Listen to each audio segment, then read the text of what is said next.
ചേട്ടാ ചേട്ടാ ഞാൻ പ്രതിഭാസം വാദിക്കുന്നതുകൊണ്ട് ചേട്ടന് കുഴപ്പമൊന്നുമില്ലല്ലോ. മോളെ ഇത് നമ്മുടെ പ്രൊഫഷൻ അല്ലേ, അത് നമ്മുടെ ജീവിതമാണ്. ഇത് രണ്ട് കൂട്ടിക്കൊഴിക്കേണ്ട ആവശ്യമില്ല. നീ എന്തായാലും നന്നായിട്ട് ചെയ്യും. ഞാൻ എന്തായാലും നന്നായിട്ട് ചെയ്യാം. ആദ്യമായിട്ടല്ല, അതിന്റെ ഒരു ടെൻഷൻ. മോള് നന്നായിട്ട് ചെയ്യും മോളെ. മോളെ നന്നായിട്ട് ചെയ്യണേ.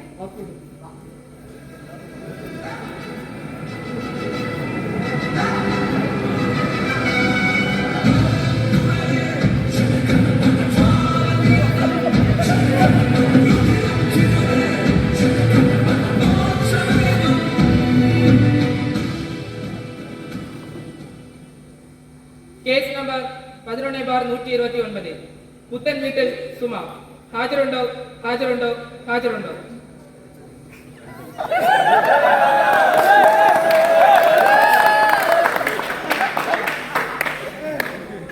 കോടതി മുൻപാകെ സത്യം മാത്രമേ പറയാവുള്ളൂ.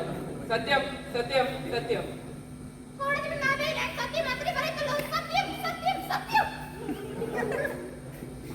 യുവർ ഓണർ, പുത്തൻപുഴയ്ക്കൽ സുമ എന്ന എന്റെ കക്ഷിയും മേലെപ്പറമ്പിൽ രാഘവമേനോന്റെ മകൻ മംഗളഭാനുവും വിവാഹം കഴിച്ചിട്ട് 8 വർഷമായി.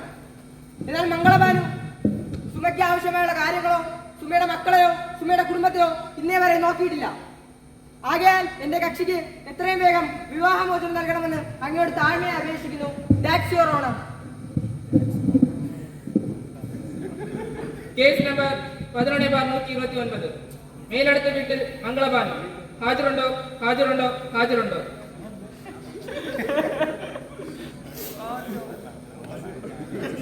കോടതി മുൻപാകെ സത്യം മാത്രമേ പറയാവുള്ളൂ. സത്യം, സത്യം, സത്യം. കള്ളം പറഞ്ഞ എന്റെ ബാല്യം ഇവിടുത്തെ ഒരു രീതിയാണ്. സത്യം സത്യം സത്യം. താങ്കളുടെ പേരെന്താണ്? അതെന്തൊരു ചോദ്യം? ഞാൻ ഫീസ് എന്ന എല്ലാം പറഞ്ഞല്ല. എന്റെ പേര് മംഗളഭാനു. രീതിയാണ്. താങ്കളുടെ പേരെന്താണ്? മംഗളഭാനു. മിസ്റ്റർ മംഗളഭാനു, ഈ നിൽക്കുന്ന സ്ത്രീയെ നിങ്ങൾക്ക് പരിചയമുണ്ടോ? മിസ്റ്റർ മംഗളഭാനു ചോദ്യം ആവർത്തിക്കുകയാണ്. ഈ നിൽക്കുന്ന സ്ത്രീയെ നിങ്ങൾക്ക് മുൻപ് പരിചയമുണ്ടോ? ഇല്ല. എടാ നിന്റെ ഭാര്യയില്ലേ? ഞാൻ അറിയാമെങ്കിൽ താൻ എന്തിനാ ചോദിച്ചത്? ബാല്യം ഇവിടുത്തെ രീതിയാണ്. ഇവിടെ സത്യം മാത്രമേ പറയാവൂ. ആക്ച്വലി എന്താണ് നിങ്ങളുടെ പ്രശ്നം? ആഴ്ചയിലല്ല, എല്ലാ ദിവസവും ഇവിടുമായിട്ട് എനിക്ക് പ്രശ്നം തന്നെ. എനിക്ക് ഇവിടുമായിട്ട് മുമ്പോട്ട് വരാൻ പറ്റൂല. എന്റെ ജഡയെ എന്ന് മനസ്സിലാക്കണം. ജഡ്ജാണോ? എനിക്ക് ഇവളായിട്ട് മുമ്പോട്ട് പോകാൻ പറ്റൂല. എനിക്ക് രണ്ട് പാത്രമാക്കി തരാൻ എനിക്ക് വിവാഹമോചനം വേണം.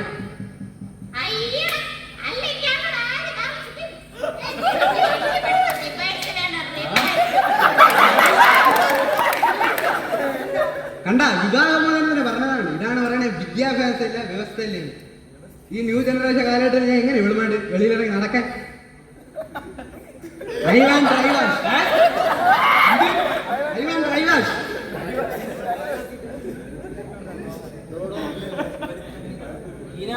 മരപ്പട്ടി കൂട്ടാണ് സാറേ, ഞാൻ 7ാം ക്ലാസ് വരെ പഠിച്ചിട്ടുള്ളൂ. ഇത്ര ഞാൻ മനസ്സിലായില്ല, അത് മതി. യുവർ ഓണർ, ഈ കാലഘട്ടത്തിലെ എല്ലാ യുവാക്കൾക്കും അറ്റ്ലീസ്റ്റ് അവർ ഡിഗ്രി റാങ്ക് ഹോൾഡേഴ്സ് ആണ്. ഹലോ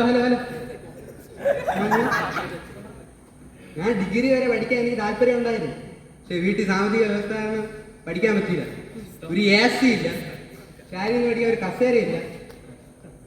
നീ എങ്ങനെ പഠിക്കാൻ? പഠിച്ചെങ്കിൽ കളക്ടർ ആവുമായിരുന്നു. കളക്ടർ പഠിക്കാൻ ബുദ്ധിമുട്ടായതുകൊണ്ടല്ല, ഐസക്കിലൂടെ പഠിച്ചത്. പോസ്റ്റിന്റെ വെട്ടത്തിൽ പഠിച്ചതാണ്. അമ്പേ പഠിച്ചത്, പൊന്നു സാറേ, ഞാൻ ജനിച്ചത് നേസരമാണ്. ഇങ്ങനെ കേൾക്കണം. അവര് മറ്റേ ചെയ്ത് ഇവര് ഇത് ചെയ്ത് അവര് മലയെ തൂക്കി ഇവർ പുളിയെ തോണ്ടി. എനിക്കൊരു സംശയം ചോദിക്കാനുണ്ട്. 3:30 സ്കൂള് വിടും, രാത്രി വരെ ഇവർക്ക് എന്താണ് പണി?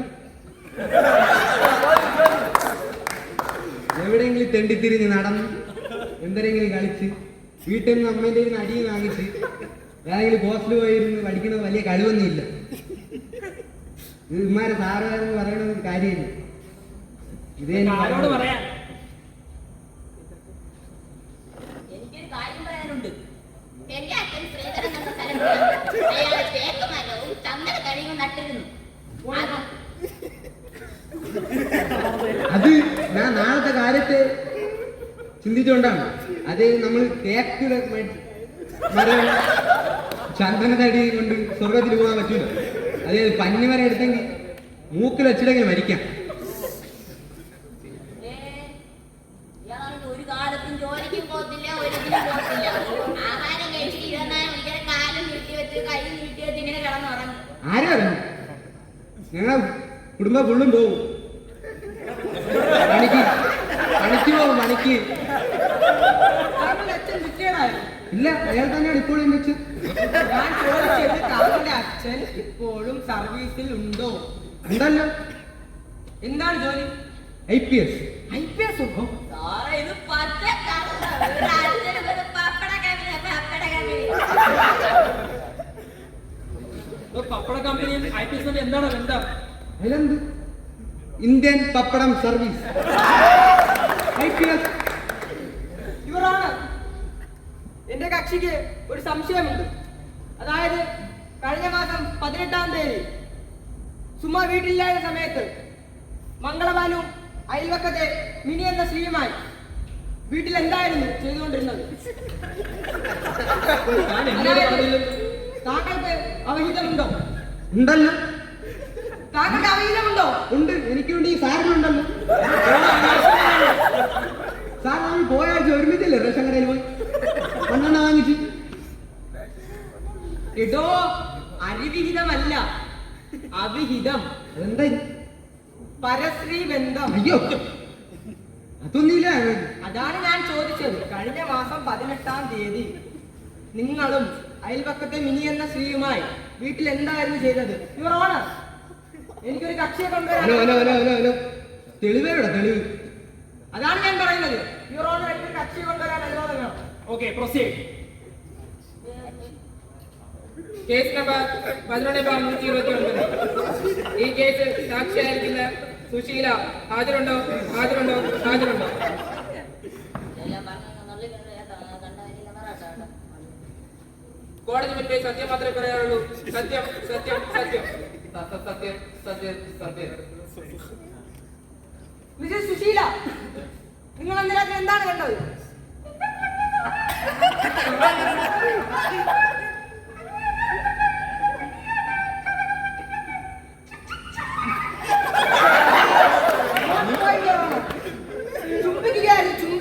ചുംബിക്കുകയായിരുന്നു. അതായിരുന്നല്ലേ നിങ്ങൾ ഇത്ര നേരം പറഞ്ഞത്? അതെന്റെ വീട്ടിൽ ഞാൻ ഷോക്ക് അടിച്ച് മരിക്കാൻ കിടന്ന സമയം രക്ഷിക്കാൻ വിളിച്ചത് വന്ന് കൃത്രിമ ശ്വാസം തന്നെയാണ്. മരിക്കാൻ കിടന്ന എന്റെ കക്ഷിക്ക് കൃത്രിമ ശ്വാസം നൽകിയത് കണ്ടുകൊണ്ട് വന്ന സുമ അദ്ദേഹത്തിന് കള്ളക്കാവുകയെ പണിതിരിക്കുന്നു. ഇത്രയും വിശ്വാസമില്ലാത്ത ഇവരുടെ കൂടെ എന്തിനെ കക്ഷി ജീവിക്കണം? എത്രയും വേഗം എന്റെ കക്ഷിക്ക് വിവാഹമോചനം നൽകണമെന്ന് ഈ കോടതി മുമ്പാകെ മരിക്കാൻ കിടക്കുന്ന ആളിനെ കൃത്യമായി ശ്വാസം കൊടുക്കുന്നത് നല്ലതല്ലേ? കറണ്ടില്ലാത്ത ഞങ്ങളുടെ വീട്ടിലെങ്ങനെ ശ്വാസം അടിക്കും? കറണ്ടില്ലാത്ത വീട്ടിൽ എങ്ങനെ ശ്വാസം അടിക്കും?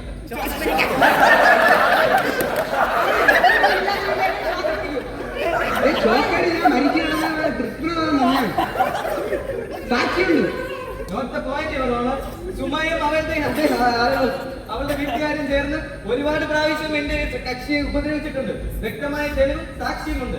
സാക്ഷിയെ ചോദ്യം ചെയ്യുന്നതിനായി അങ്ങയുടെ മുന്നിൽ ഞാൻ അപേക്ഷിക്കുന്നു. Okay, proceed. Case number 11/129. ഈ കേസിൽ സാക്ഷിയായിരിക്കുന്ന പടയപ്പ ഹാജരുണ്ടോ? ഹാജരുണ്ടോ? ഹാജരുണ്ടോ? പറഞ്ഞെന്നല്ലേ ഓർമ്മ ഉണ്ടല്ലോ. നമ്മൾ ഒരുമിച്ചാണ് പിറന്നേ. അപ്പൊ നീ എന്നെ കറക്റ്റായിട്ട് പറഞ്ഞോളൂ. നീ എനിക്ക് എന്തൊരു ചെയ്തെന്നാലും പറ. മിസ്റ്റർ പടയപ്പ, നിങ്ങളാണോ പടയപ്പ? നിങ്ങൾ ആ സംഭവം നടക്കുമ്പോൾ അവിടെ ഉണ്ടായിരുന്നോ? എന്നാൽ പറയുന്ന സംഭവം എന്താണ്? ഇതുണ്ട്, മനസ്സിലായില്ല. എനിക്കൊന്നും മനസ്സിലായില്ല. താങ്കൾക്ക് മനസ്സിലായില്ല. എനിക്ക് മാത്രമേ മനസ്സിലായുള്ളൂ. ഇത് നേരെ പറഞ്ഞോളൂ.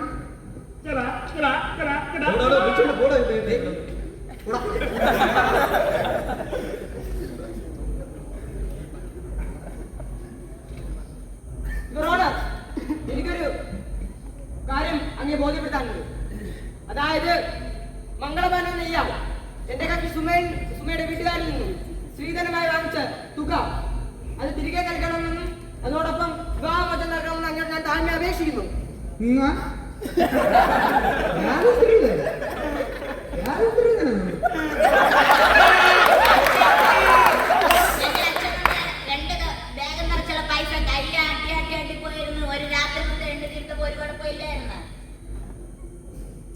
2 ബാഗ് നിറയെ സ്ത്രീധനം വാങ്ങിച്ചായിരുന്നു. 2 നിറ ബാഗ് നിറ എന്റെ ഇന്നറിയാമോ? എന്ത്? 3000 രൂപ. ആ? താൻ അതാണോ ഒരു രാത്രി കൊണ്ട് എണ്ണി തീർത്തത്? സാറിന് 25 പൈസ 50 പൈസ തുട്ട് 3000 note the point your honour. എന്റെ കക്ഷി സുമയും അവരുടെ കുടുംബവും ചേർന്ന് വഞ്ചിച്ചിരിക്കുന്നു. നൽകാമെന്ന് പറഞ്ഞ സ്ത്രീധന തുക പോലും നൽകാതെ പാവപ്പെട്ട നിഷ്കളങ്കനായ എന്റെ കക്ഷിയെ അവർ വഞ്ചിച്ചിരിക്കുന്നു. ഇവർക്ക് ഇവരുടെ കുടുംബത്തിനുമെതിരെ വഞ്ചനാകുറ്റത്തിന് കേസെടുക്കണമെന്ന് താഴ്മയെ അപേക്ഷിക്കുന്നു. That's your honor. അതെ എന്ത്? പറയണോ?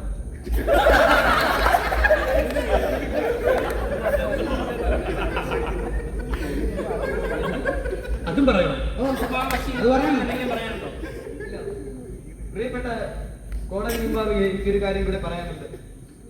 ഒരു പുരുഷന് സ്ത്രീയുടെ വീട്ടിൽ നിന്ന് സ്ത്രീധനമായി നൽകുന്നത് അവളുടെ മരണം വരെ അവളെ കാത്തു സൂക്ഷിക്കാൻ വേണ്ടി ആ പുരുഷന് കൊടുക്കുന്ന ഒരു ചെറിയ പാരിതോഷികമാണ്. അതുപോലും നൽകാൻ കഴിവില്ലാത്ത ഇവളുടെ കൂടെ എന്റെ കക്ഷിക്ക് ജീവിക്കണമെന്ന് താല്പര്യമില്ല. അതുകൊണ്ട് എത്ര വേഗം എന്റെ കക്ഷിക്ക് വിവാഹമോചനം നൽകണമെന്ന് താഴ്മയെ അപേക്ഷിക്കുന്നു. ശരിയാണ്. എന്ത് കേട്ടോ? നിന്റെ അപ്പ എനിക്ക് എത്ര പവൻ തരാന്ന് പറഞ്ഞു? 101 പവൻ. എന്നിട്ട് എത്ര തന്ന്? 10 പവൻ. അതിൽ 7 പവൻ മുക്ക് കൊണ്ടോ? ആ? 3 പവൻ സ്വർണം. എന്നെ പോലെ ഒരു കോന്തന്റെ കൂടെ എന്നെ പോലെ ഇത്ര ഐശ്വര്യമായ ഒരു പെണ്ണിനെ കെട്ടി തന്നത് വലിയ കാര്യം. അതിന് വീട്ടിൽ പോയി പറയണം. ഇതോടെ അനാശയായിട്ട് വീട്ടുകാരെ പറഞ്ഞോണ്ടല്ലോ. പറഞ്ഞത് എന്ത് ചെയ്യും?